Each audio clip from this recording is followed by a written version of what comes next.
All right, and we're live. We'll give everybody a minute to just join in here, and then we can get started.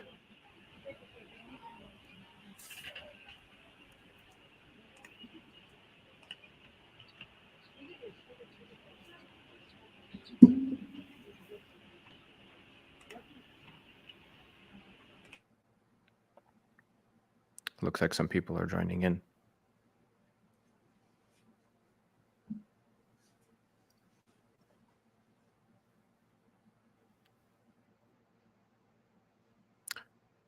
So I think the way that we can organize this in terms of the presentation would be just share a little bit about yourself, who you are, what's your company about, what you guys do, and then the topic for your presentation. You can kind of just share screen and jump right in.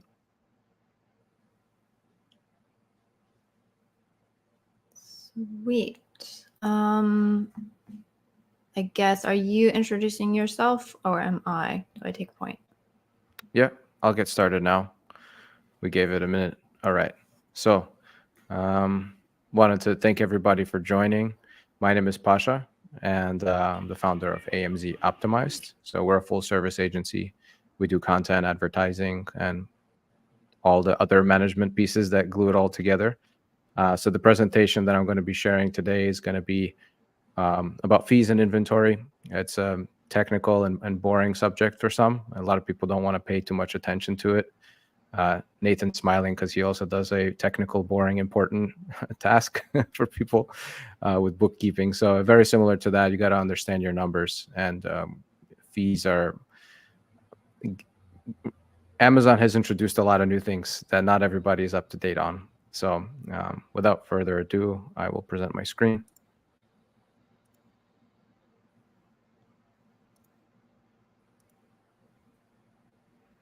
Can everybody see that? Mm-hmm. Yep. All right, awesome. So my goal today is to equip you guys with some actionable strategies to successfully manage Q4 with the most amount of profit and the least amount of fees. And so you can generate that long-lasting momentum for 2025 and beyond. Why? Because Q4 is a time when we generate a lot more sales than usual. And so that propels your rank. And so you want to maintain that momentum and not lose a bunch of money Q4, run out of stock, and then next year starts out poorly. So I've seen that happen a bunch of times. It's actually happened to myself in previous years. So that's why I've gotten a little bit smarter on the preparation. And then the broader webinar series here with all the speakers is definitely aimed at preparing everybody for the upcoming peak season on multiple different areas, not just fees, but also advertising, content, and so forth. So here's some details. Q4 is a time when Amazon will increase their monthly storage fee for inventory starting in October through December. And this is something that was really pushed last year much stronger. And so in lower off-peak times, so January through September, we got 56 cents starting, and then it goes up to 266 per cubic foot, depending on the product size. And during the October to December range, we're at $1.40 to $3.34 per cubic foot. So this is really for smaller standard size. And if you compare the two, it's nearly 3 times more. So it's just something to be mindful of, where as soon as like October run comes around, people are paying almost 3 times and sometimes even more for their storage. So that's super important for not overstocking. And at the same time, you can't understock either. So there's some indirect seasonal impact on fees, which is there are going to be shipment split options that might not be available. And that's a new fee that Amazon rolled in, which is called inbound placement fee. And so due to the network congestion, some of those options might not be available, might not be able to split it. And then the inbound processing times are also longer. So I got an email from Amazon, I think it was last week, and they were saying you better get your stuff in by October 19th, or else we're not really prioritizing new shipments coming in, and it's going to take longer. And so if it does take longer, then you'll fall into the other new fee that they introduce, which is the low inventory fee.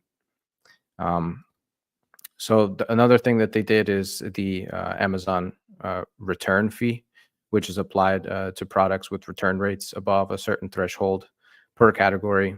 As we know, people buy during Q4 for gifting, and that leads to higher return rates. And that might push you actually into that threshold where you start to pay for every single item that's above that return rate. And then there's also some lower fees for apparel and shoes, but the final fee kind of depends on the weight and the size of your product.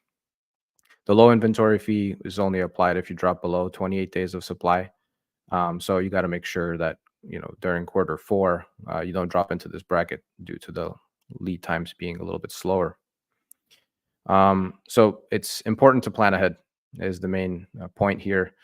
You want to get your inventory in by October 19th. That's very important. You can get it in a little later, but the times will be much longer.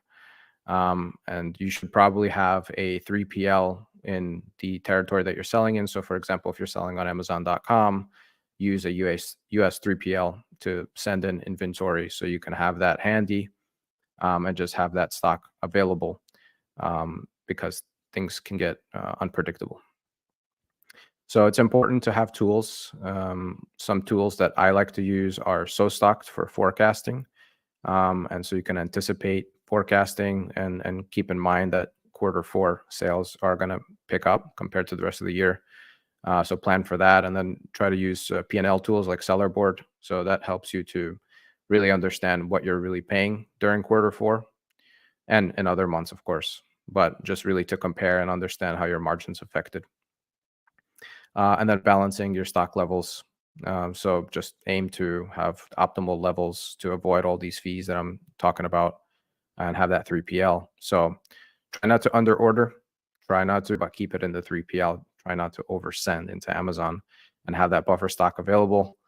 And then do whatever you can to reduce the chance for returns, whatever this might mean. So you look at your reviews and you see what people are really complaining about. And then try to minimize the chance that they will make those returns, especially because if it's a gift time and returns are higher, and then you want to also minimize the product size and weight so Amazon doesn't charge you extra unnecessarily, of course. One thing that I will get into very briefly is the ships and product packaging program that will help you to basically improve your branding and lower your fees by shipping in the product packaging. So this is a program that's been around, it's just been rebranded. And then whenever Amazon gives you the option, try to split your shipments across multiple locations so you can avoid that fee. And then you want to, as I mentioned earlier, keep track of all your numbers as closely as possible and just audit and update your inventory data to make sure that Amazon's actually charging you the amounts that they're supposed to be charging you, because sometimes they make a mistake. So this program used to be called the Ship in Own Container program. Now it's called SIPP. And so this is a process where you do a review and you can there's a whole bunch of information, which I'll link to after. They outline all of the requirements for you to have qualification into this program. And then what you have to do is provide them test results. Depending on your category, you might be able to do it actually yourself. But if you don't, like if it's a fragile item, if it's a sharp item or a liquid, then they'll require you to send it into a certified lab and then provide them that information. If it's not one of those products, you can probably do the test yourself. And then they provide you insight into how to actually do this test and provide them a video of your results. And then they'll analyze it and enroll you into that program. And then you can actually have your product shipped out in its packaging and avoid the box. And that'll save you money, help you with branding, and improve the sustainability of your operation, which is what everybody wants, all these three things. So here's some links to the resources, which I'll share after the event so people can actually see directly from Amazon all of this information, all of the numbers pertaining to your particular SKU. And that's about it. So I'll open the floor to any questions in a second, and feel free to reach out if you have any questions.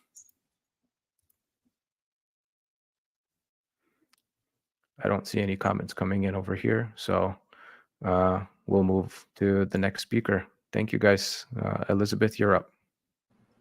Awesome. Well, that was fantastic. I know definitely Q4 is a hectic time. So hopefully I can give you guys some tips on how to adjust your advertising for these peak times, because we actually did a case study. I don't think I can share my screen. There we go.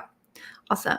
Yeah, so what I'm going to be sharing on today is how to adjust your advertising strategy so you can get the sales that you want, but you can retain profits. And this strategy was actually developed by doing a case study with a brand. So for context, hey, my name is Elizabeth Greene. I'm one of the co-founders of an Amazon ad agency called Junglr, and we focus on business-centric ad strategy. So that's what you're going to see in this today, which is really business-centric ad strategies just means curating your ad strategy based on your individual goals. And one of those goals with all brands is profits, hopefully, if we want to remain in business for any length of time.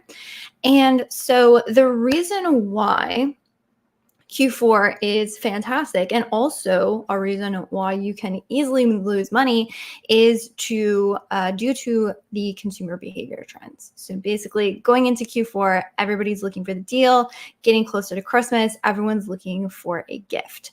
And so a lot of times people go to Amazon because Amazon has conditioned shoppers to know that there is really quick ship times, and they know that they can get a large variety of products at a good deal. And so as we get closer and closer to that Christmas, everybody wants to buy the gift. Like, oh my goodness, I totally forgot. I have to get a gift for my great aunt, right? So they run to Amazon and it's like, shut up and take my money, please. I need this thing now. That consumer behavior drastically shifts directly following as soon as ship times go out past Christmas. Everybody's like, it's too late. I can't get the gift in time. Poor Aunt Ellie's just going to have to wait. And so this strategy is really capitalizing off of this wave. Now, I will preface this by saying for any strategy to work, any ad strategy, specifically this strategy, it is not going to work if you have a crappy product. I want to preface that because to make this strategy work, you really need to have strong conversion rates for the product to be able to capitalize off of the trends that I'm going to share with you. If you try this on the bottom of the barrel products, results may vary. I just want to tell you that. It's not a bulletproof strategy. Marketing does not fix product, but you can capitalize. So what is the strategy that a lot of people run, and why is this actually a bad idea if you want to maintain profits? So this is a very common strategy and one that honestly made a lot of sense, and so we tested it. With that, the idea is that you want to make sure that your products are in a really good ranked position ahead of when the traffic hits. So when that traffic comes up, then your product's already going to be there. They're going to be shown, right? So in theory, makes a lot of sense, which is why we did it. Now, we tested that strategy.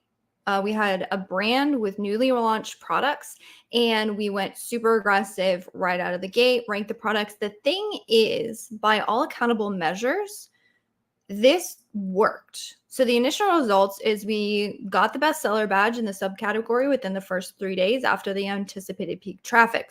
Ran really aggressive advertising and got bestseller, got a lot of sales. Now, if we're looking at the initial results, also, this is a very aggressive strategy. Not every seller has the stomach to do this, but I will say, obviously, the results were there in terms of sales. So I'm not sure if you can see these numbers, but out of the gate, within a 30-day window, we're looking at $136,000 of sales. Fantastic, right? Ad spend was $52,000 to achieve these. So does every seller want to spend $52,000 within the span of 30 days? Maybe not. However, the results were there in terms of sales. The results were there in terms of ranking. what did we find out the problem was with this particular strategy? The problem became when it came to profits. So here, again, this was a test strategy. This was a very aggressive client, but it allowed us to get some really insanely good insights and to be able to pivot the strategy, which I'm going to share with you today. And we're going to get into the tactics of how to actually achieve the final results we got with the adjusted strategy.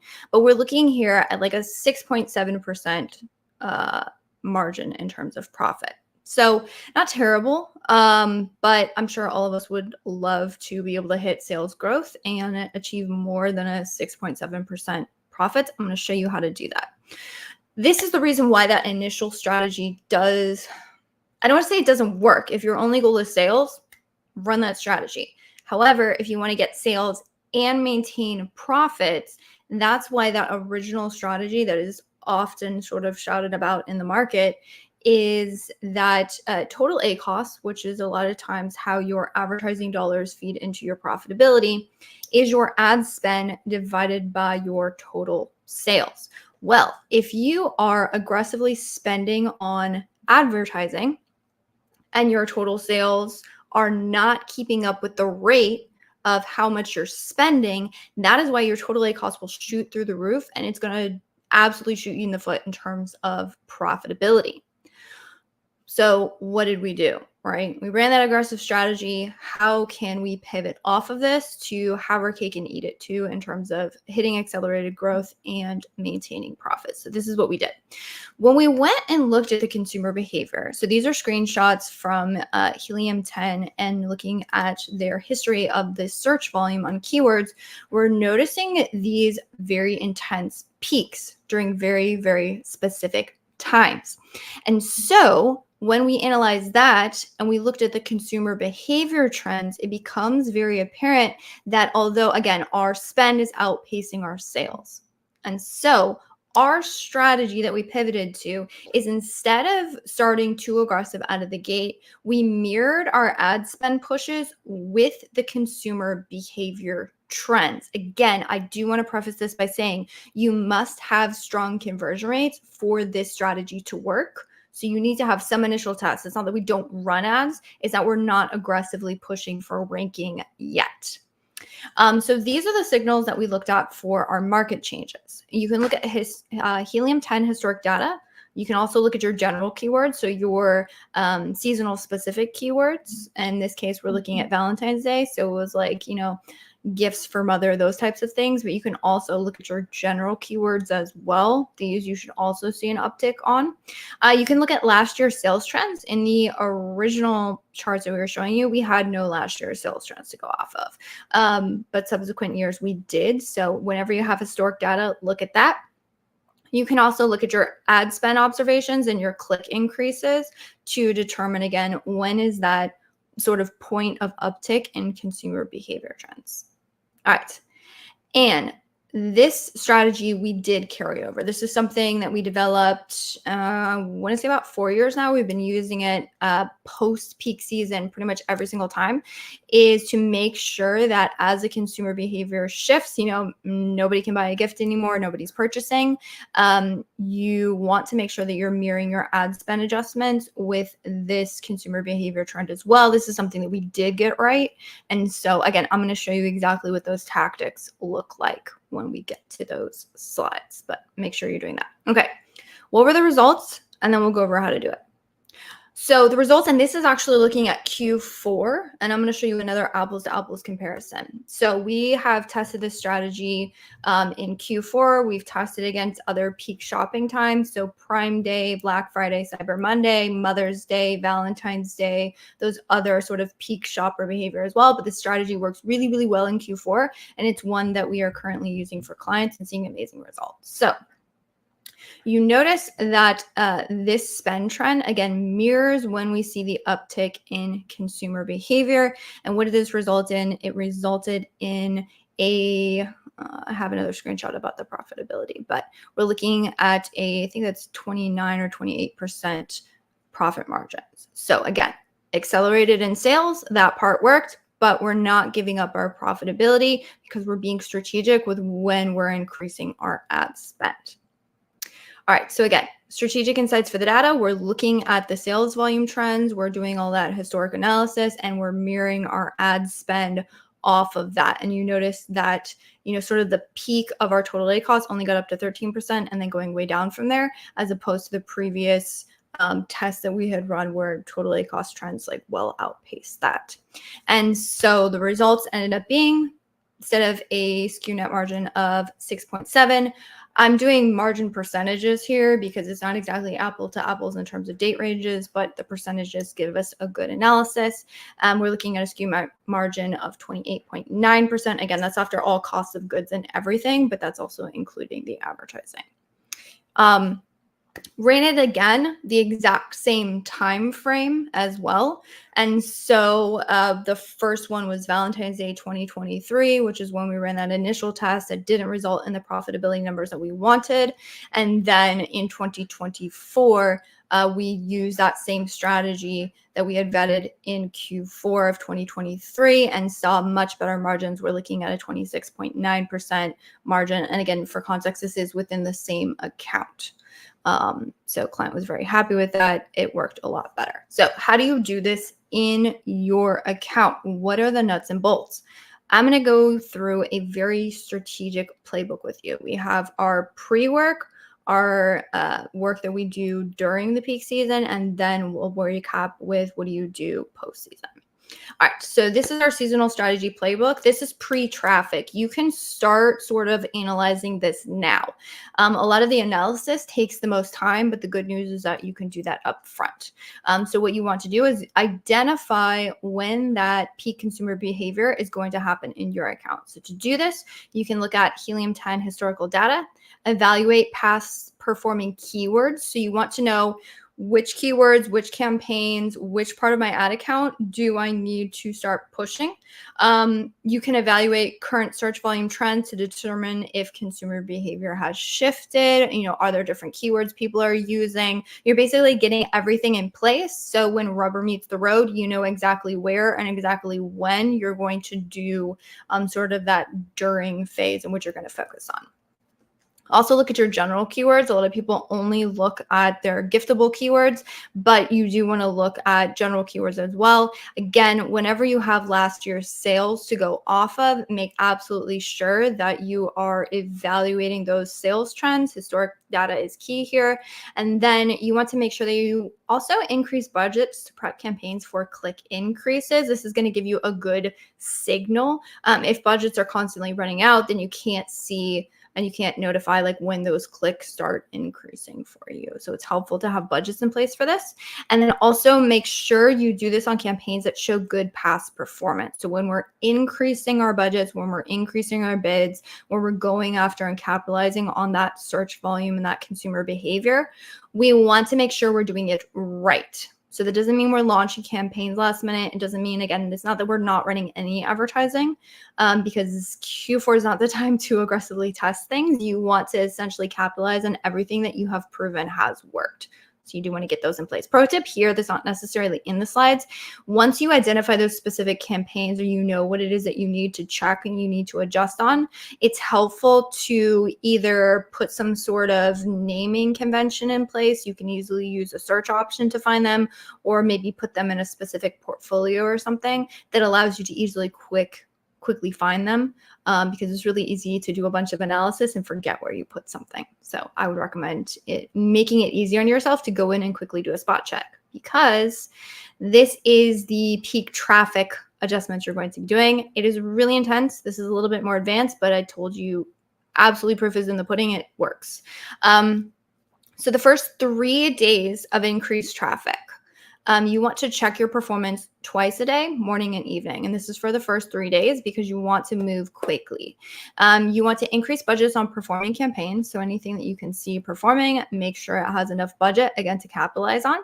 You do want to optimize the bids on the underperforming campaigns before increasing their budget. So maybe you have a campaign that's running out of budget.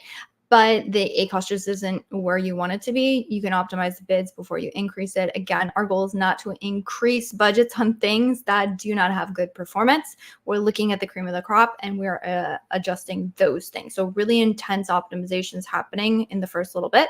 But then after the first 3 days, your bid should be in a good place. So you can switch over to mainly adjusting your budgets. We're still going to be cutting things that aren't working. So we are going to cut obvious bleeders here. Obvious bleeders meaning keywords that have clicks with no sales. So we're adjusting those bids down, where our goal is not to be spending on the things that are not driving sales for the brand. So you want to make sure you're still doing those optimizations, and then pausing any non-converting keywords. Anything you can be assured of is just not converting this season. You want to make sure that you pause it. Again, this is where it's really important to have products that actually work if you're going to use a strategy, because if you have a particular product where you're looking to capitalize on something, but you have literally nothing that's converting, it's really hard to put more budgets to something that's working if you can't find anything that's working. So just calling that out here. And this is our post-traffic strategy. So again, I told you that this is a playbook that we use and have been using for quite a few years now. You want to, again, you're looking at the historic trends of the top keywords on Helium 10 to anticipate the drop in traffic. Again, you can even do this. This is sort of pre-work as well. You want to know, when do I expect my consumer behavior to be different? Review the previous year sales trends and conversion rates to observe when the drop is expected. I have, we've worked with brands where one of their best selling days of the year was actually December 26th. Go figure, right? But because we were analyzing the trends and we could anticipate it, we knew that, like, okay, we don't want to completely cut off the ads right afterwards. So whenever you have historic data to go off of, make sure you adjust for that. I will say for certain holidays, so for if you're looking at Thanksgiving, that actual day kind of shifts, or, Valentine's Day may fall on a weekend or not. There are some sort of like times when like the days of the week could change, or that could kind of adjust, or at least add some more context to, when you can anticipate things. But you should get an idea of like, a couple days span when you can anticipate these changes happen. And then what do you want to do once you kind of know and you see when these changes shift? You want to do cleanup. So you're going to pause unprofitable keywords and campaigns with high ACoS, right? They're not driving really good profitable sales for us. Let's not be spending on them right now when consumer behavior, i.e. conversion rates, are down. Lower budgets on campaigns with few orders. Again, we're looking at everything that we're not driving a lot of sales through. And we definitely want to make sure that we're not overspending during these times.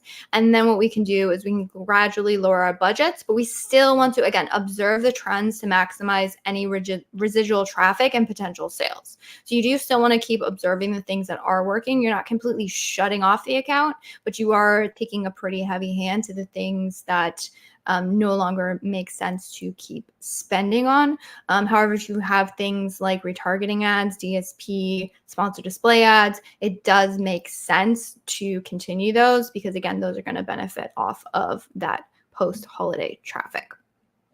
All right. And that is it. So definitely I would recommend using this strategy to increase profitability on seasonal products. Again, this is something that we've rolled out for all of our accounts now. It's getting really good returns and allowing us to capitalize on those sales trends, again, without having to sacrifice profit. And I know I ran through a lot of things in like the checklist. So if anybody wants access to this slide deck, just let me know. I'm more than happy to give you a copy. Awesome. Thank you, Elizabeth. Elizabeth Greene of Junglr. Next is Nathan Hirsch of EcomBalance. Nathan, how you doing? I'm doing great. How are you guys? All good. Excited to hear what you got to present today. I mean, bookkeeping, it's obviously everybody loves bookkeeping. Exactly. It's everyone's favorite subject. So today I'm going to try to get through 11 bookkeeping mistakes to avoid. If I can't get through this, then you can go to ecombalance.com/mistakes and you can just grab the full list. I talk pretty fast, so we'll see if I can cover this in my time slot. So my name is Nathan Hirsch. Quick about me. I sold 25 million on Amazon from 2008 to 2016. Really early days, and I had absolutely no idea what I was doing when it came to finances or bookkeeping or anything that came with it. And it wasn't until my next company, FreeUp, that I really took it seriously. And one of the best decisions I ever made was hiring a bookkeeper from day one of that business, before we had proven the concept, before we were profitable. And not only did that help us make really good decisions every single month, but when we went to sell the company 4 years later, we had 4 years of clean, immaculate books going back to day one, helped us pass due diligence and really change our lives with that exit. So that gave my business partner and I the crazy idea to start a bookkeeping business for e-commerce sellers, even though we are not bookkeepers. I own a small portfolio of companies today, Outsource School that teaches people my hiring process, Trio SEO that drives leads through Google to people's websites or sellers' websites, and then 2 bookkeeping brands, EcomBalance for e-commerce sellers and Accounts Balance for agencies, service providers, stuff like that. So today I'm going to talk about bookkeeping from the spot of an entrepreneur, from a seller, not as a bookkeeper. I'm not going to teach you what to do and what not to do inside QuickBooks. You shouldn't be doing that anyway. I'm going to speak to you on what you need to know to be dangerous as a seller, what you need to know to set up a good monthly bookkeeping process inside your business, because that's what it's all about. So mistake number 1 is doing bookkeeping yourself. I am a big believer that you should never do your own bookkeeping. It is a terrible use of your time as a seller, especially if you're young, especially if you're small, newer business. Your time needs to be spent on launching new products, learning things that'll move the needle like PPC or getting on new marketplaces, finding better places to source, understanding the Amazon business. Your time spent on bookkeeping is going to take away from that, and that's going to hurt your company. And second thing is, most entrepreneurs, most sellers are not good at bookkeeping. I can't tell you how many people come to me, they've done their own bookkeeping for the past year, whatever it is, and they just have to pay me or someone else to redo their books anyway, pay my team. And even if you are a bookkeeper or a CPA in a past life before you were a seller, I would still argue it's a terrible use of your time. If you're going to start a company, just like you need a CPA, you need a lawyer, you need formation docs, whatever. In my mind, a bookkeeper is just that necessary business expense. I'm never starting a company unless I have a bookkeeper lined up, ready to go. Mistake number 2 is using a CPA for bookkeeping. So there's 3 parts of your financial team, so to speak. You've got your bookkeeper, you've got your CPA, and then when you get a little bit bigger, you've got your CFO. So your bookkeeper, they're there to give you an accurate picture of what's going on every single month in a way that you can understand and make decisions on. Your tax person is there for tax strategy, to file your taxes, to help you with questions like, hey, should I be an S Corp? Should I be a C Corp? Formation, entity stuff, registration stuff.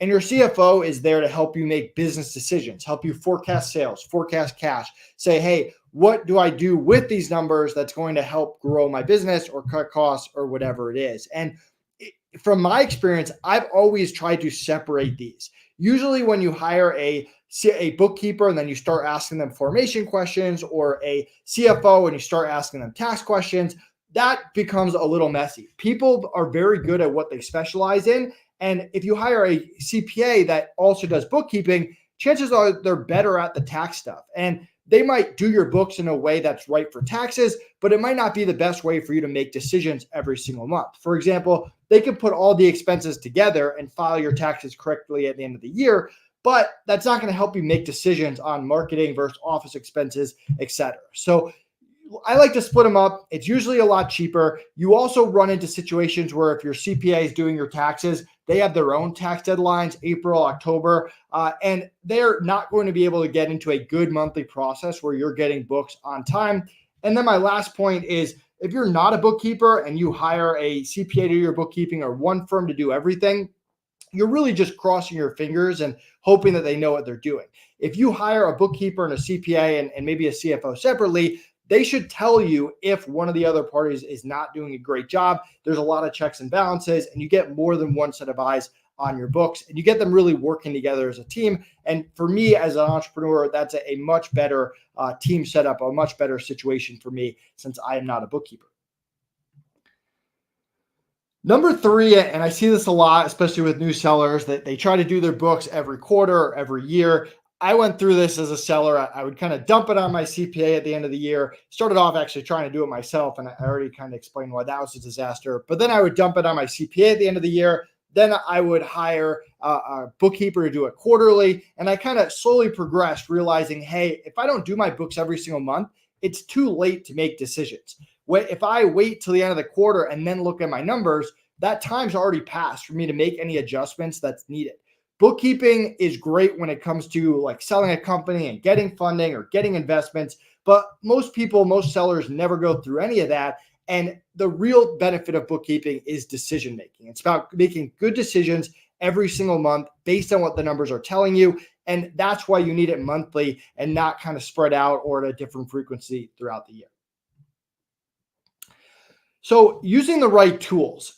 A lot of people, again, they try to cheapen out, whether it's using like GoDaddy bookkeeping or Wave. Those tools are free for a reason, especially if you're an e-commerce seller. You're going to outgrow them really quickly. You need to use either QuickBooks Online or Xero.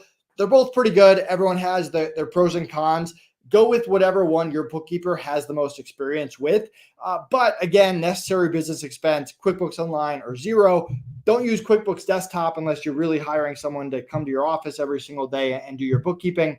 And if you're a seller, you really need to have a connecting tool. Connecting Amazon right into QuickBooks or right into Xero doesn't work very well. And if you have a bookkeeper that doesn't know e-commerce and they try to just take the actual statements or the deposits and do your books with that, they clearly don't understand e-commerce. You need a tool like A2X or my personal favorite, Link My Books.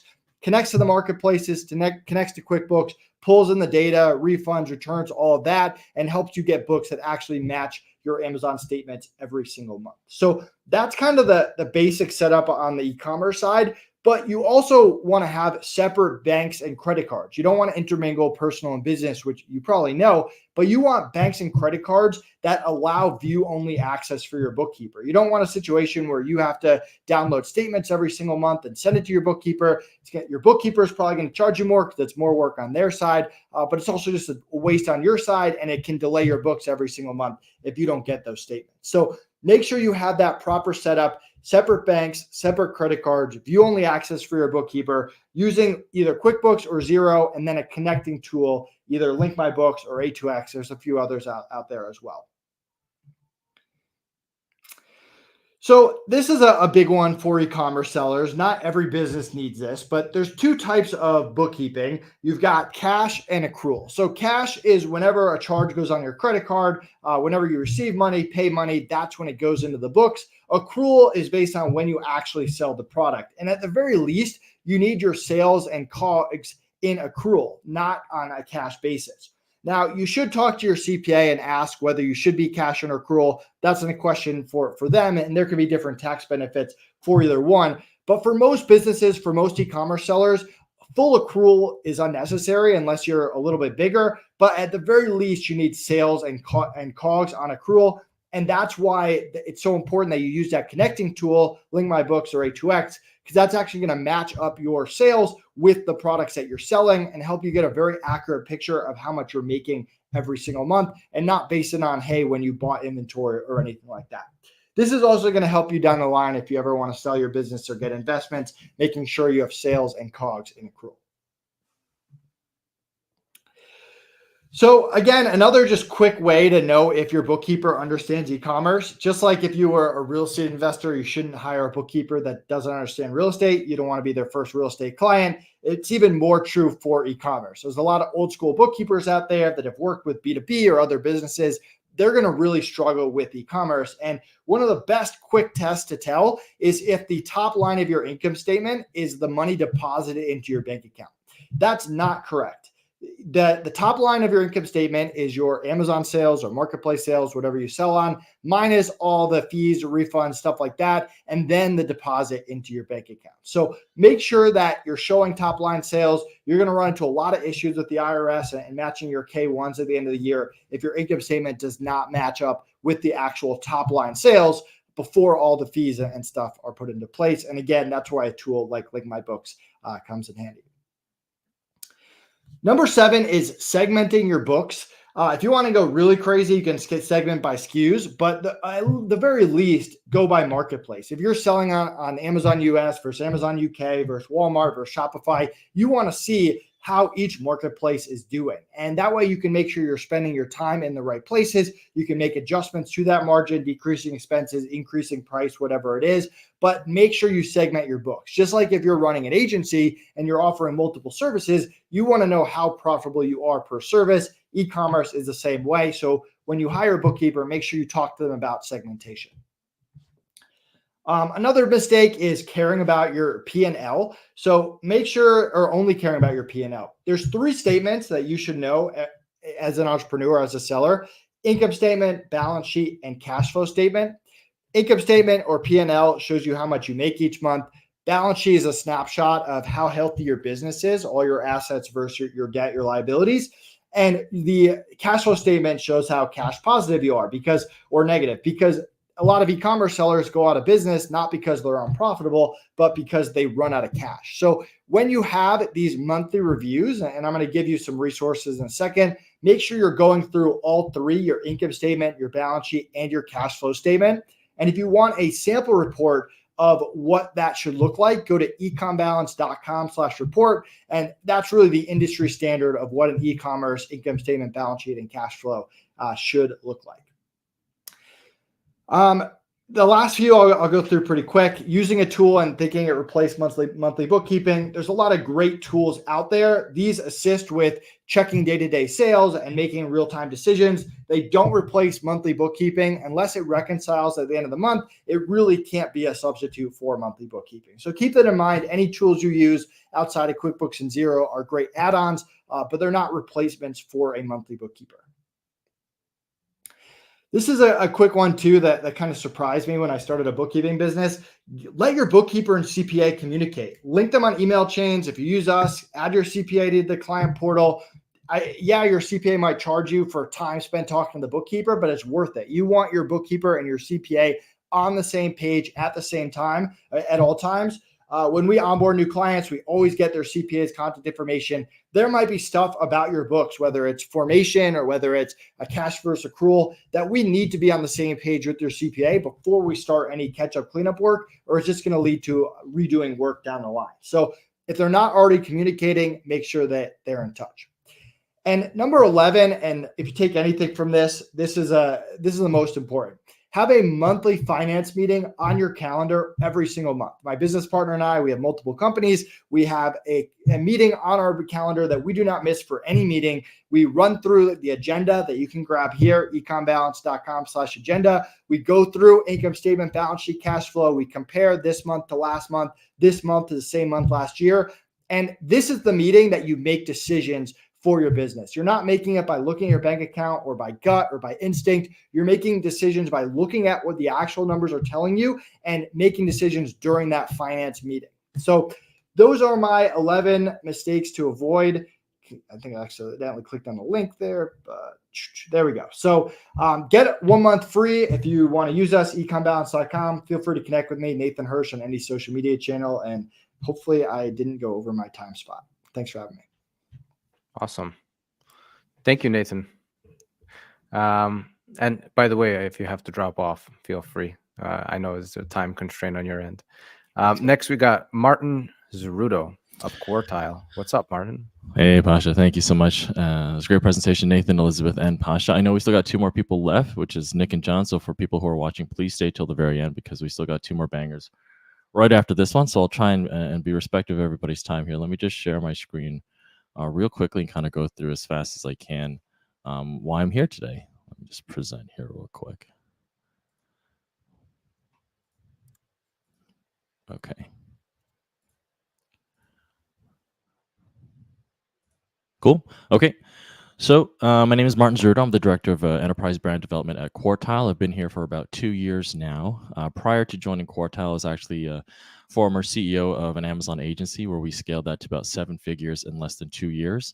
During my time there at that agency is actually where I met some of these awesome people that we see here today. That's where I met Pasha, got a chance to meet John, got a chance to meet Nick, got a chance to meet Nathan. Elizabeth, nice to meet you today.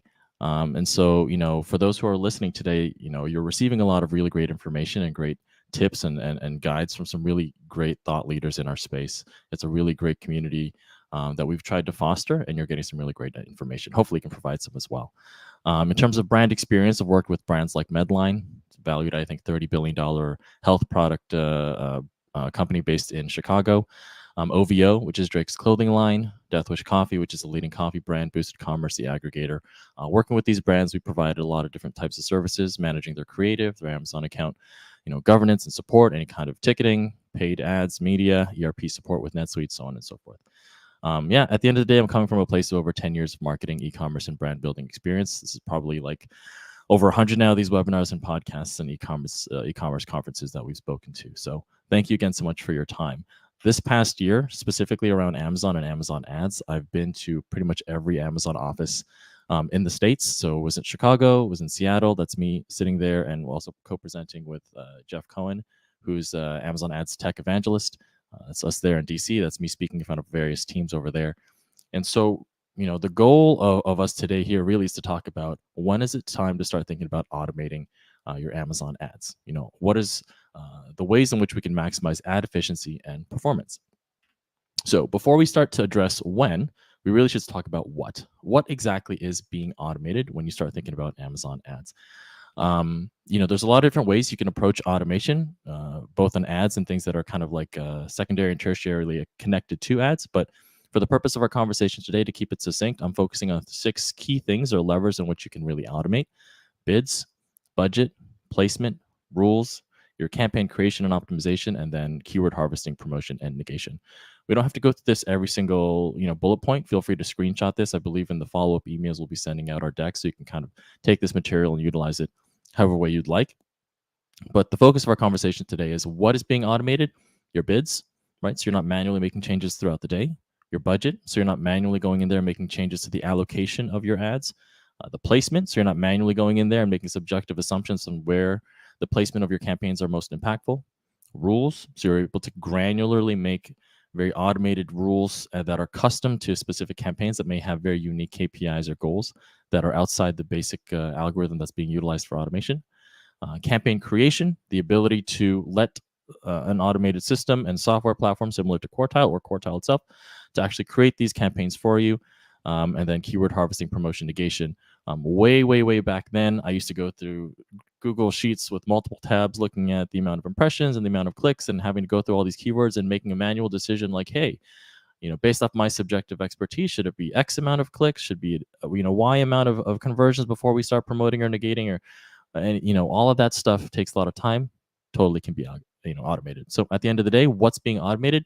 Bids, budget, placement, rules, campaign creation, optimization, keyword harvesting, promotion, and negation. Great. Now we know that what is being automated. I have some scenarios to detail when you should automate Amazon ads. So scenario number 1, say, for example, you're a mid-sized e-commerce brand and you're manually managing your Amazon ads. Your ad budget is around $10,000 a month, but you're finding it challenging to optimize the ad spend effectively. You're doing a lot of manual adjustments. It's time consuming, takes a lot of bandwidth away from other things that you can do to be growing your business. And maybe you or your team that's in charge of it is having a challenge being able to address some dynamically changing metrics that are happening that you really need to be able to leverage, but because you're doing it manually, it's very challenging. So in this particular scenario, should you automate your ads? 2 things to consider. 1, the budget. If you're dealing with $10,000 a month, then that's more than enough data coming through, clean data for the automation to actually make a dent into your ads. At Quartile, we recommend a minimum threshold of at least $3,000 a month in ad spend. And the reason we make that recommendation is we want to make sure that there's enough for the actual automation to play with. There's enough for the algorithm to learn from, and then to actually make some optimizations to reduce ad spend and to increase ROI and make all these different types of adjustments when it comes to bid, budget, placement, so on and so forth. So is your budget in a place where automation makes sense at $10,000 a month? Absolutely. Number 2, cost-benefit analysis. There's only so many man hours or women hours that you can throw at a problem before automating at scale is just the next evolution in terms of your brands and in terms of your ads. So if there are other things that you or your team can be doing outside of manually going through spreadsheets and making these subjective and manual assumptions and optimizations and changes throughout the day of throughout the week, then definitely automation makes sense. Now here's ways that you can automate it. If you similar format to what I just showed you, You can automate the bid, you can automate the budget, you can automate your placement, you can create custom rules, the creation of the campaigns and the keywords can all be automated. Okay, what are the benefits? You're able to dynamically make these bid adjustments as performance data is coming in. You're able to dynamically have budget allocation done for you for high performing campaigns. It's going to optimize the placement of your campaigns for better visibility and conversion. And then ultimately you're reducing the workload. So in this scenario, if you're at around this ad spend, you're thinking about, hey, I really don't want to be doing all this stuff manually. Should you automate? Yes or no? Tell me in the chat. Comments? Give me a yes or give me a no. Should we automate in this scenario? First person who says yes gets a Starbucks gift card. Going once, going twice. Okay, well, the answer is yes. You definitely should automate. But we can go to the next scenario. Okay, managing a large catalog. So say you're an agency and you have a lot of different brands, and some of these brands have a lot of products in their catalog. Some have even over 1,000. At Quartile, we have some clients that have over 1,000 in the product catalog. Should you be manually optimizing the ads? Seems like a no-brainer, probably not, but let's walk through it. Okay, what are the considerations in terms of should you be automating your Amazon ads for a large catalog? Number one, number of ASINs. Say we're dealing with clothes, right? An apparel brand has a lot of different SKUs, a lot of different colors, a lot of different sizes. Having to manually create and optimize campaigns for various types of pants, various types of sizes, various types of fits, various types of colors is an immense amount of manual undertaking, right? Being able to just take all of that off your plate and automate it, utilizing a consistent either set of KPIs or targets or whatever it is that we're optimizing towards or automating towards is infinitely better than having to go through hundreds, if not thousands of ASINs with each specific use case manual ad adjustments for bid, budget, placement as information is coming through. It is just a killer of time. So is your number of ASINs at a point where automating at scale makes sense? 1,000%. Number two, which is more of like a retail consideration, is really retail readiness. And for those who are looking for some help with retail readiness, Jon and his team, even Pasha's and his team, they can help you with all of that. But before you even start thinking about ads, you want to make sure that those ASINs are retail ready. So if you're dealing with 1,000 ASINs, you're not going to be able to optimize all of those things overnight. So as you're optimizing thousands of these ASINs and these product detail pages, you want to make sure that the ones that are optimized are running ads that are automated so that your team can focus on optimizing the next set of ASINs, right? Trying to do this all at the same time or trying to run ads, whether they're automated or not, on products that are not retail ready is an absolute disaster and nightmare. So should you automate if you have that many amount of ASINs and you need to be optimizing those ASINs, but also thinking about ad strategy? All right. Scenario number two, tell me in the chat, guys. Anybody who's still here? Yes, no? Ipsum says no. Okay. Well, the answer is still yes. You definitely should be optimizing. If you feel like the answer is yes, feel free to say it in the comments. But thanks, Steve. Yeah, you should definitely be automating. What are the benefits to automation? Again, here you can take a screenshot. Efficiency, simplification of ad strategy across a wide variety of ASINs, so on and so forth. Okay, last scenario. Limited internal resources. So say you're a small brand with a limited marketing team or ads team. You're trying to manage Amazon ad campaigns. The team may have a basic understanding or knowledge of ads, but they lack a true expertise to fully optimize your campaigns. They find it challenging to keep up with the latest best practices or trends, right? Amazon ads is changing constantly. Okay, I think in this past year, since the advent of ChatGPT and a lot of these large language models, the makeup of e-commerce and the way in which you should approach your tech stack has changed literally overnight. And that's only going to continue to change. And so for those who have teams that may have limited internal resources or limited experience, should you be automating? Here are the two things you should be considering. You know, is your team's core competency or expertise around ads? If not, then definitely lean on an automated solution. In terms of size and almost like size of your team and your business, do you have the ability to hire more people or more bodies to add to your ads team? And do they have the bandwidth, or should you really be focusing on more critical things like growing your business, right? The unique thing about Quartile, some automation platforms work great for self-service. So for example, you have a really great internal team. They're all a bunch of PPC whiz kids and ninjas. Fantastic. You can pay for a relatively low-cost self-service platform, watch a couple of lesson lead videos, get certified on their algorithm and how they automate, and then you're off to the races. In this particular scenario, if you don't have that time, if you don't have those resources, what Quartile actually provides outside of the ability to self-serve on our platform is managed service. We have over 350 employees at Quartile, and the reason why we provide that managed service is because ads are hard, and making that decision to automate can also take a lot of time for an internal team to learn how to do. So whether you're in a scenario where you don't have the bandwidth and you want to handle everything, whether you're in a scenario where your team is fantastic, but you want to be able to learn so that at the end of the day, you're running, you're driving the car in this Quartile vehicle, you can do that as well. Or you could even have a hybrid combination of both. We actually have a lot of agencies and brands that have a combination where their team is managing a section of the brands or section of the campaigns, and our team is handling another section. At the end of the day, the point of this particular scenario is that if you're thinking about automating, think about how it can actually not just help in terms of your ads, but help in terms of your team, right? In terms of the talent that they have, the core competencies they have, and where they should be focusing all of their efforts in. Okay, hopefully that makes sense so far. Maybe that works. And yes, Steve, yes, they were all yes. The answer to the question was yes. Okay, so we know what is being automated. We know when it's being automated. So who can automate our ads? So I'm not going to say that Quartile is the only, sole vendor out there that is able to do some, ads optimization. But working at Quartile, who can automate your ads? We've been featured in the New York Times, Wall Street Journal. The reason why we've been focused there is really around our machine learning and our ads optimization, right? Our technology is not a ChatGPT clone. It's based off of 6 patents in the US, so it's all proprietary. In terms of some recent success that we've seen, Prime Day, which I think was like 2 weeks ago or so, there was $14.2 billion worth of sales during that record-breaking Prime Day. I know me, my wife, and my 5-month-old son has probably contributed to that 14.2 billion. But of that number, Quartile actually managed 1.23% of that, so $170 million worth of automated ad sales that went through our platform, right? So who can automate your ads? Absolutely, we can. In terms of what is the value? Okay, great, Martin. I understand what's being automated, bid, budget, placement, so on and so forth. I understand that in these scenarios, this is when I should start automating my ads. I understand that, hey, Quartile might be the best fit for me on who can automate my ads. What am I expecting here? What is the value that this automation is bringing? Are you just turning on a couple of things, setting it and forgetting, and then you're just collecting a monthly check? So the value of automation is really being seen here through what is called Amazon Marketing Stream, or what we call AMS. So AMS provides you with hourly data that's coming directly from Amazon on certain metrics. Right now, we're looking at conversion rate, but you can look at ACoS, you can look at cost per click, you can look at a whole host of different KPIs. Why is this information important as it relates to automation? So say, for example, Pasha is starting a fantastic new brand, Pasha's Wonderful Widgets. Now, based off of historical sales performance and campaign data, excuse me, what we're seeing here, let's just look at Monday. So this is dummy data, but let's take a look at Monday as an example.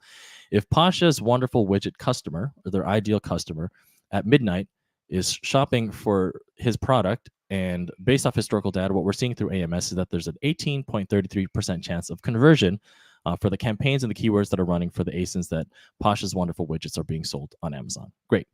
That customer now goes to sleep at 1 o'clock in the morning. What our algorithm and what AMS is telling us is that that conversion rate goes down by 3%, goes down to 15.58. What Quartile and our automation will do is reduce the bids on the campaigns that are running, knowing that there's a 3% less likelihood of conversion.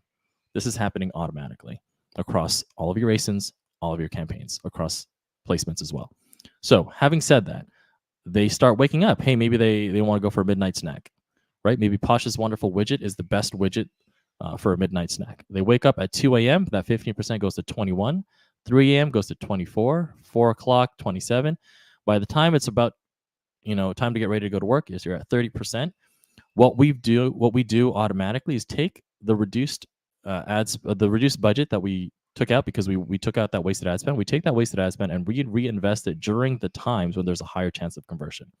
So it will automatically reduce your bid and save ad spend when people are less likely to convert, and will automatically reinvest those dollars when there's a higher chance of conversion. And that's happening throughout the entire day, throughout the entire week. What is the value of this if you look at it in a yearly impact? If you're going in there and making a manual change once a week, it's 52 changes in a week. If you're doing a manual change for one campaign, it's 365 changes in a year. Theoretically, you're able to do 8,760 automated bid changes, budget adjustments, placement adjustments throughout the year. And that's for one product. Now, if you imagine out of those 8,760 adjustments, 50% of those adjustments lead to sales. let's say 30%, let's say 25%, let's say 10%. Like that's the power and the value of the automation, is that at scale, it's literally doing things for you to maximize your ad budget, to maximize the investment of your bids, to maximize the placement of your campaigns, and a whole host of other things to ensure that every bid is providing as much value, every campaign is providing as much value to you as possible. And that's pretty much it. That's what's being automated. That's when it should be automated. That's how it's being automated. And this is the value that it's bringing to you. In terms of, hey, this sounds really great, but it might be too good to be true. What does it look like if we actually start automating? You know, you're saying all these great things. What is the actual proof in the pudding? So instead of picking one or two really, cool cherry-picked case studies, what Quartile did was we actually took 2,559 Amazon clients, and we really just asked one question. What happens when somebody goes from their traditional approach to ad management to our automated approach, where we're managing the bids, we're adjusting in terms of the campaign structure through Quartile 1, so on and so forth? What happens if I switch over to Quartile's automation and their automated machine learning features? What we see in the first about 4 to 6 weeks is a slight dip in performance, which is what's seen here in the case study, because the algorithm needs time to learn. It needs time to learn where is the best to automate in terms of your bid, budget, and placement. After that is where the magic happens. From month 2 to 4 is where we see an increase in ad sales and ad spend, but also an increase in your return on ad spend, which usually doesn't happen because as you dump more money into your ads, usually you see a slight dip in performance. But what we're able to do once we go through that learning phase is identify during the day when is it best to invest into your bids and to make those adjustments throughout your budget, placement, so on and so forth. Within first 3 months, what we typically see is a 30% reduction in your ACoS and a 15% increase in conversions. And the proof is in the pudding in terms of the awards that Amazon has given us.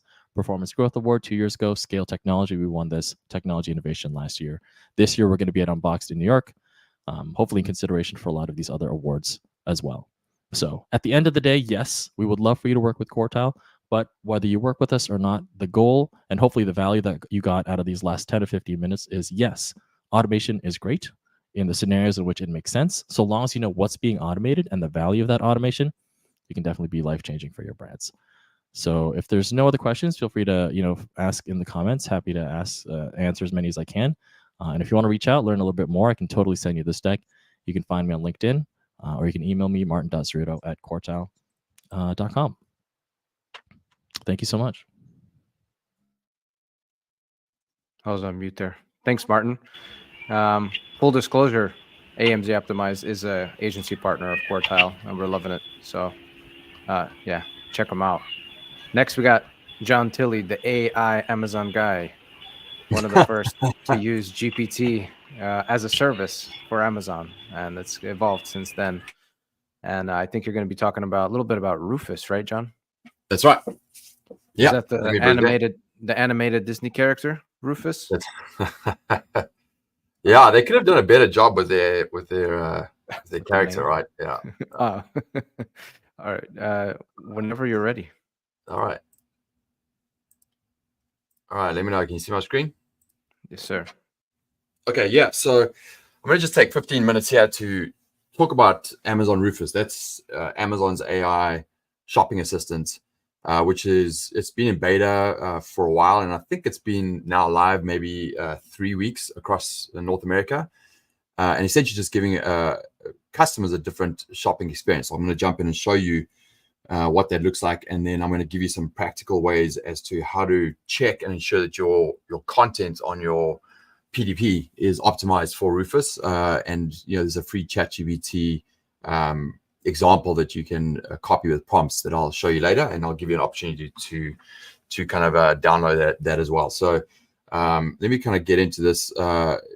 Just in terms of us, ZonGuru, we're an operational tool set for brands and agencies that sell products on Amazon. We have over 18 tools, but we're really known.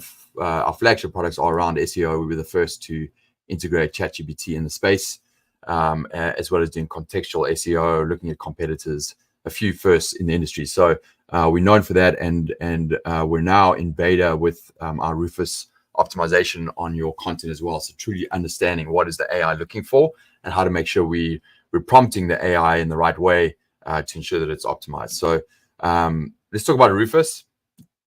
there's a backstory on why they chose a corgi. I think it was a dog in Amazon, and I think it was at the campus. And so if you bring in a dog, Jeff Bezos was saying every dog should be called Rufus. So anyway, you guys can look that up, but that's why they named it Rufus. But this is a strategy around how do you ensure that your content is Rufus optimized. What is it looking for? And moving away from like lexical keyword focused searches to more semantic, right? Looking at the broader picture, different use cases, really trying to get your visibility up around all of the various types of recommendations that your product can get from Rufus when people are asking questions rather than just typing in keyword terms, right? So, I put this down, for the last few years, we obviously look at desktop searches by your customers versus mobile, and you do take a mobile first approach to optimizing your listing. But I want to start moving that towards this idea of an AI optimized first approach, which is understanding what is AI looking for in this specific case, Rufus. What is it looking for in your listings, and how do you make sure that you're optimizing for the AI side of it, and also from an AI perspective of what are customers doing. So they are on their mobile, but they're not just going in and typing in a search term anymore. They're actually interfacing with this AI assistant, asking questions, and there's power there because every young person listening right here, if not everyone, you're starting to you're changing your daily activity. You're not just going into Google and typing a search term. You're now going to ChatGPT and you're typing in questions, asking for answers. And so that change of behavior is now apparent in Amazon. So understanding what the behavioral changes on your customer and then how do you optimize your content for that is critical, right? So we're moving to this AI first optimization from a customer experience perspective. I'll show you an example of just, if you haven't seen it, this is just literally recorded off my phone, showing you, the experience of, using, Rufus. So, instead of typing in a specific, keyword search, you're actually asking a question, right? And you can see the pop-up is happening at the bottom, and Rufus is giving you answers. So I typed in what is some of the benefits of an Instapot. It's giving you answers. We go through, you have different pathways that you can click on that it's giving you to really get deeper on this type of product, this category. I'll just bounce forward here, but you can see, I type in some other questions. What are the benefits? I think I typed in can you recommend, right? And so now it's coming up with recommendations and it's returning certain results. So what is Rufus looking for in the recommendations? What are the signals that it's looking for from products so that it would make a recommendation? And it's clearly getting a lot of signals, both from the content, from the reviews, Q&A, your health store, everything that it has in the algorithm, right? So, but the important thing here is you can see this whole experience has been happening outside of the typical search experience that is on Amazon, which is typing in a keyword, going to different pages, and going from there, right? So it's a completely different experience. Okay, so what is the Rufus strategy? And this is what we've been testing over the last 2 months, I would say, is understanding, hey, how are we typically prompting Amazon's algorithm with keywords, and content in your listings as one of its biggest signals, to understanding now, hey, what are some of the other potential prompts that we could be giving to the algorithm so that Rufus is returning you in results and comparing those. And one of the interesting things, as a side note, is how you prompt ChatGPT for Omni, and the results you're getting back from there are very similar to what we're seeing out of Rufus as well, right? So there is a very strong parallel in those two. So the strategy here is like, don't just optimize for keywords. You need to start looking at search intent and benefits. And we've done that for sure with when you're typically optimizing a listing, you're looking at all the keywords, what type of customers keywords are typing into Amazon, and the array of keywords that are there, the universe. But I think through Rufus, there's a lot more of this, different use cases, behavioral examples, different types of search intent that gives you a wider net that this is not capable of bringing your product in for, right? So you're not just searching for a specific product, you're searching for, hey, what would be a good solution to this specific type of use case, right? And that's what people are typing to Amazon. So how do you optimize for that? So you need to uncover these journeys and pathways. I'll give you an example here. So, here's an example, right? So we're looking at blackout curtains, right? So let's say you sell blackout curtains. Here's some various search intent and benefits that you could be optimized for. So people are typing into, the AI assistant, hey, how do I improve my sleep quality, right? There's nothing there that mentions blackout curtains, but you can get AI. Rufus is going to return you for that, saying, hey, a good way to improve that is to have blackout curtains, right? Or how do I reduce my energy bill? So, these are search intents that are happening without the actual specific product in there. How do you identify what those are and make sure that you've covered that in your content? Oops, sorry, I went forward there. And then benefits, right? So different types of benefits. We're typically more used to the benefit side of it, but blocks light out to create a dark sleeping environment, etc. So that balance between search intent and benefits is critical. Implementation. So you have to obviously use AI tools to identify the user intent. You can use ChatGPT to help you surface some of those types of user intents, and then optimize your listing for that content. Because at the end of the day, your listing is a very strong signal to still prompt the AI, right? It can be doing whatever it does on its side, but it's how your listing prompts Amazon's algorithm, Cosmo, its AI, comes from your listing and the content that's in there, and then obviously how it's obviously converting on that content, right? So you've got to make sure that you as a customer are still prompting the AI with well-optimized listings for the prompts, and then obviously for customers. Your Q&As is important, in your reviews. But figuring out, like, understanding what is the AI looking for, and then serving that content is really critical, so that it's answering with your product when you're asking the questions of Rufus.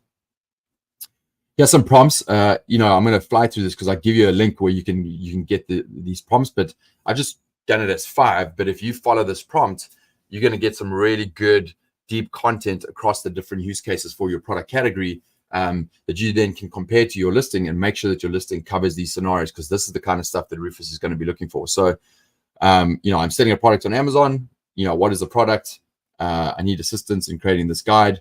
5 common benefits, 5 unique characteristics, 5 relevant questions, and then, 5 diverse search terms, 5 non-standard search terms, 5 relevant questions. These are things that will give you a really good sense of the type of content that's been looked for. And here's an example. So if you go to zonguru.link/prime-prompt, if you go to that link, there's a free ChatGPT result based on the prompts and what are the results that are coming back. And this was done, I think, for an Instapot, right? So you can go in and just kind of see what those prompts are, copy those prompts, and then try it yourself in ChatGPT. This is the free version. If you don't have the paid version yet, you should get it, because there's a lot there that will help you. But you can do that and just jump in and use it. Obviously, the other way you can do it is with ZonGuru.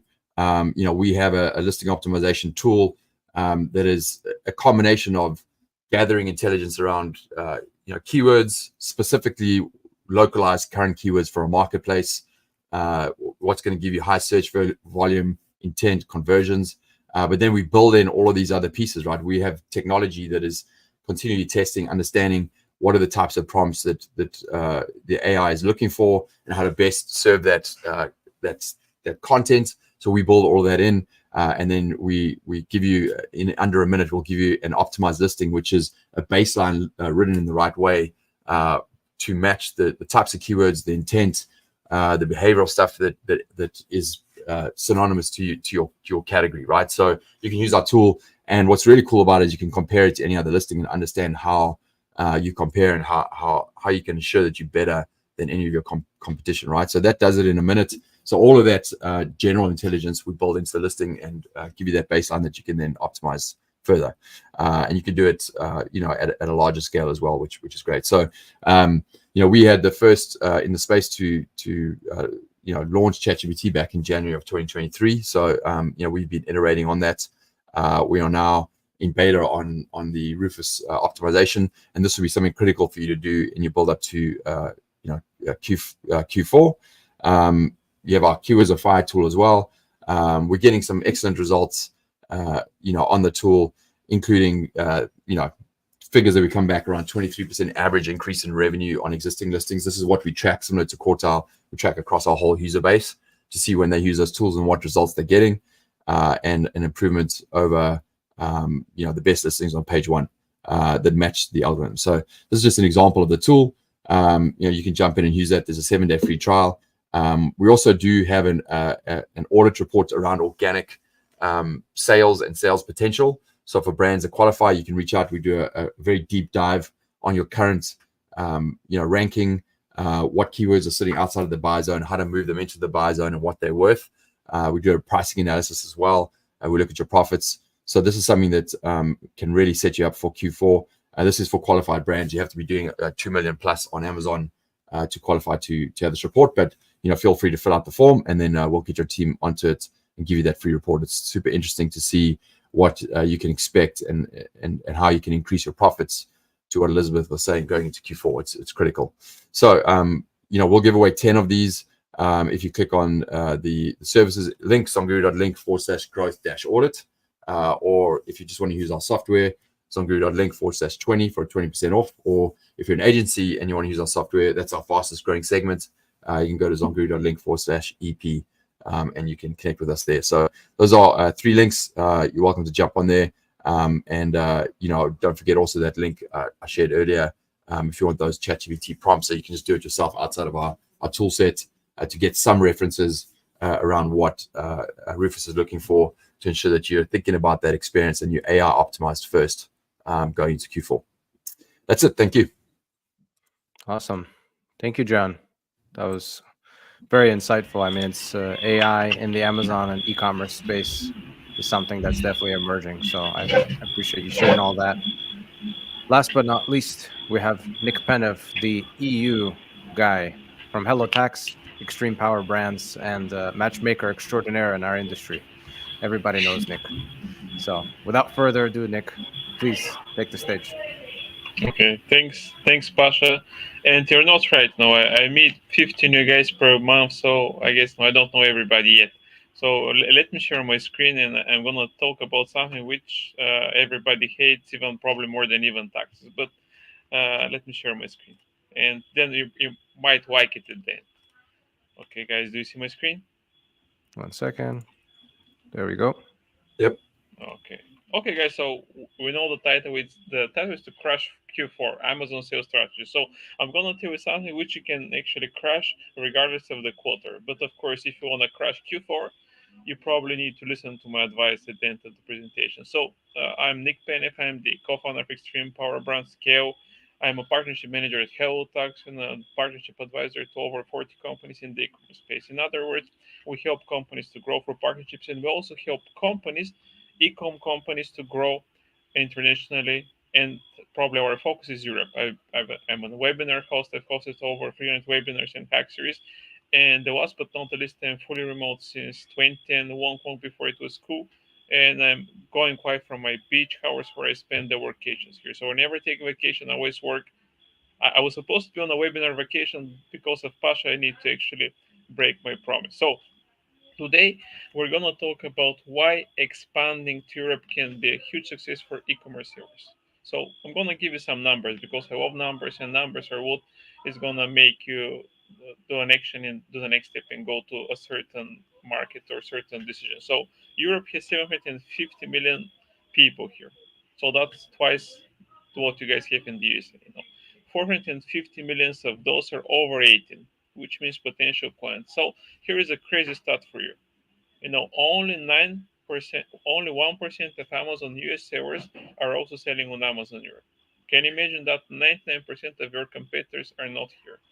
There is brands where there is huge demand for them in Europe and nobody's selling those products. So just think about that. Another thing, Europe has 200 million active Amazon users per month now, and there is 250 people who are not shopping there yet. Amazon also gets 1.5 billion visits per month. And another thing which is also very interesting, Amazon has only 20% market share in Europe and keeps on growing year after year. And the last but not the least, everybody's complaining that Chinese sellers are playing dirty, they cannot compete with them. So I have actually a good news for you guys. Europe has the highest average order value in the world, which means that if you have a quality product, the Chinese guys are not going to bother competing with you, because Europeans want quality, and they're willing to actually pay more than what you're selling the product for, in the States, for example. But of course, let me show you some stuff. So this is like a chart about the Amazon sales by country. So you can see this is the States, like almost 400 billion. This is like the rest of the world, like 80 billion. And this is Germany and UK, which are the biggest markets in Europe. So see, this is how early those markets are. And you're going to say, okay, USA is very big. I mean, that's true, but it's very competitive as well. Profit margins are lower. And see, those markets are huge. Like 37 billions, 3 billions, and 9% of your competition are here. So you need to take a small market share. You're going to be making a lot of money here with a higher profit margin. Another thing, here is the breakdown across Europe from the number of visits that those markets are getting. So like Germany is the go-to market that you should consider when expanding in Europe. And then another one is UK. So when you combine those markets, you can see 1.5 billion monthly visits here. So I'm showing you those numbers because if I tell you that Europe is great, you're not gonna believe. But when I show you those stats, and when I tell you that 99% of your competitor not here, you're gonna start thinking more about that. So then you're gonna ask, okay, so why are we showing that? So what problem are we solving? What can we do for you guys? So this is the one thing. Sellers and people who want to expand to Europe, they know that it might be a good opportunity, but they're struggling with the first step because they don't know how, and they don't have the right partners to expand to Europe. So the thing is, this is how it works. So there are some blockers that you need to overcome. Of course, it's not that easy. I'm not saying that it's easy, but because it's not easy, if you make some like a little effort, you could be the first one who is selling in a certain category in Europe. So one thing that you should consider before you expand in Europe. So having the right product, because if you don't have a product, you cannot sell anything. So you need to do research. You can use Jon's tool, ZonGuru, or other tools, and you can actually see what is the opportunity for your product, what is the demand, how much sales you can make. So you can actually make a decision before you expand about what is the opportunity in Europe. So the next thing, after you validate that there is a product, there is demand for a product, and you can expand.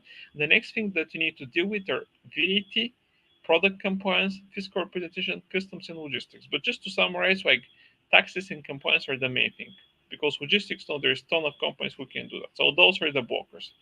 Then the last but not the least, culture and language barrier, because if you expand in Europe, there is multiple countries, so you would need to localize your listings, which means that even if you come from the States to the UK, British English is different than the US. So you need to do all those things. So this is what we've actually done and what I've developed. I've developed a program called Expansion to the EU Blueprint. So what do we do for you guys? First, you send us your Amazon store, and then we're gonna do a research for our partners. And they're gonna tell, okay, there is an opportunity for a product, this is how much money you can make, here are your competitors. And you can make a decision if and how much money you can make, and then you can proceed with the next step. So VAT compliance. Now we cover the VAT compliance for Hellotax, so we can actually get your VAT, which takes around 2 to 3 months, because this is the one thing which is mandatory to start selling in Europe. So we see the opportunity for you guys. Then we set up the VAT for you guys, and you're ready to start selling. In the meantime, when you're waiting for the VAT, you need to do a product compliance check. If you're a non-EU company, you need to have the so-called irresponsible person who's gonna be the person who's gonna be the person between you and the client. So you need to put them in your label. There is certain specifications, but this takes a few weeks, so it's not that hard. And then, of course, we have partners who can help out with the logistics, depending on where you're storing. If you manufacture your goods in China, we have a partner who is holding their stock in their Shenzhen warehouse, and they feed the stock quickly based on your sales that you're doing. And this applies not only for Europe, but for the USA. So in other words, we're helping you save on the cash flow. Instead of ordering huge quantities of your products, you can do that weekly. Localization and translation. We have a partner who is going to help you localize your listings, and they're going to help you actually connect with your clients, because if people don't like what you're saying or the way you're saying that, they're not going to buy. An example about the localization and translation, for example, Germany has 80 million people. This is the population. 8 million of those are actually Turkish speakers. So whenever you sell there, you need to localize your listings in Turkish. Otherwise, you're missing on 8 million people who are potential clients. And of course, the last thing that we do for partners, for brands that we partner up with, now we can either have our partners manage their brands. We have partners who are going to buy your product and distribute them across their channels for certain products if they like you guys. And the last thing that a lot of people don't know when they expand to Europe is when you expand to Europe, and if you're selling on Amazon, if you're a quality brand on Amazon, you can transfer the reviews, which means that you're not a new brand. So you can easily go to page one if you have a partner who can help you out, like us, to set up the correct listings though, and all the stuff that you need to actually do well in Europe. And here is like a sample report. By the way, this report is done with Jon software, with ZonGuru from one of the partners. So this is like a sample report that we're doing for brands. Now they're selling earplugs in the States. They're doing very well.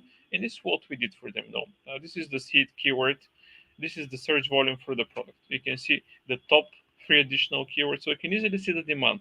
What is the bar demand? What is the competition opportunity, investment sweet spot, and revenue potential? You can see the price, the ratings, average monthly value, units sold. So in other words, we can show you the money. We can show you how much money you can make on Amazon. And then, of course, you're going to say, okay, but who are my competitors? So you can easily see here for this chart, these are the competitors for this product. So you can see how much monthly revenue they're doing, how many reviews they have, and who are the other products in the same category. And you can see clearly that, like I told you earlier, like the product with the most expensive pricing has actually the most sales, even though the other guys are actually twice cheaper or 4 times cheaper. So Europeans love quality. If you have a quality product, if you have a partner who can help expand, you can make a ton of money with higher profit margin. And everybody knows that profit is what people care about. That's what my wife cares about. Doesn't care about my revenue. She tells me what is the profit at the end of the month. So that should be the same with you guys. And one stat from the people that we've helped expand in Europe, on average, no companies who are selling in the States, they can add from 20 up to 50% of what they do in the States in Europe on Amazon. And we're talking just for Amazon right now. And there's 40 other marketplaces that you can sell on, and some of them are actually niche marketplaces. So there is actually even bigger opportunity than what I have shared with you guys. But to make it easier for you, I mean, if you want to see what is the opportunity for your brands in Europe, or even if you don't have a brand, you have a product idea, just send your Amazon store link, your website link, or just your product idea, and we're gonna take it from there. And because I have a lot of partners who help out in this expansion package, we're gonna get a lot of discounts up to 3,000 plus, on the VAT, product compliance, logistics, funding, and translation costs. And of course, you're not gonna pay anything for that. It's a free consultation. So here is my email, np@hellotax.com. Send me an email, and we can go from there. And I think that's it, Pasha. I think I did it in like 10 minutes. Very nice. Right? You did. Yeah, you're good. And that's it. Well, thank you guys. I appreciate all you speakers coming on and sharing.